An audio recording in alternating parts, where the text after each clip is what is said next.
VOIP and web conferencing for schools can be very useful. What are they? VOIP, or Voice over Internet Protocol, is using the telephone over a computer network, and not a telephone network the traditional way. Although calls can be made from the VOIP network, and they can connect to the traditional phone line, they do not originate from a traditional phone line. Think of this as a computer phone without a phone. Or in other words, a networked phone.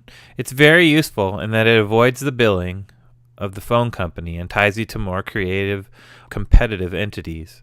So VOIP offers some pretty good possibilities. Web conferencing is just what it sounds like. It's the ability to have a conference with others using the web. But what is it? When computers are hooked up to a high-speed network, then the use of webcams and microphones allow you to have a meeting with one or more people as you wish. Google Hangouts and Skype are two good tools that are useful in schools, as they are mostly free and easily accessible for users all over the world. Cisco's WebEx is a more full-featured version of web conferencing. It's usually used in business. This can handle more connections, but it carries a high monthly service fee.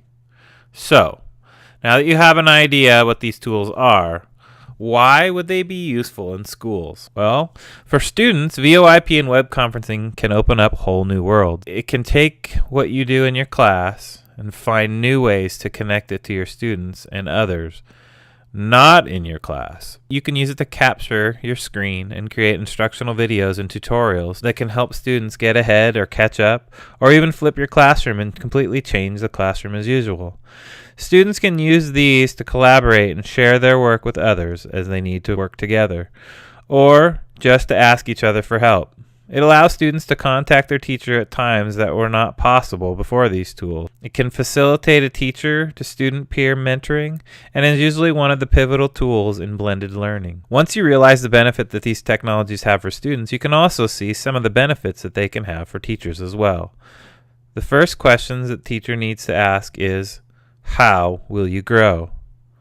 Will you allow yourself to make new connections with teachers? Will you allow this to save you time?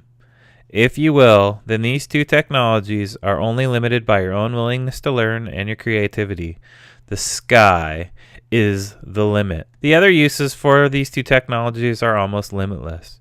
You could use them for parent conferences, for emergency informational meetings, for homework help. You can also use these technologies to help you develop professional development. You can talk to other teachers elsewhere and see what others are doing. And you can share your great ideas with others online. You can collaborate with other like-minded educators and improve you and the world. As you can see, these two technologies have power to revolutionize education as we know it.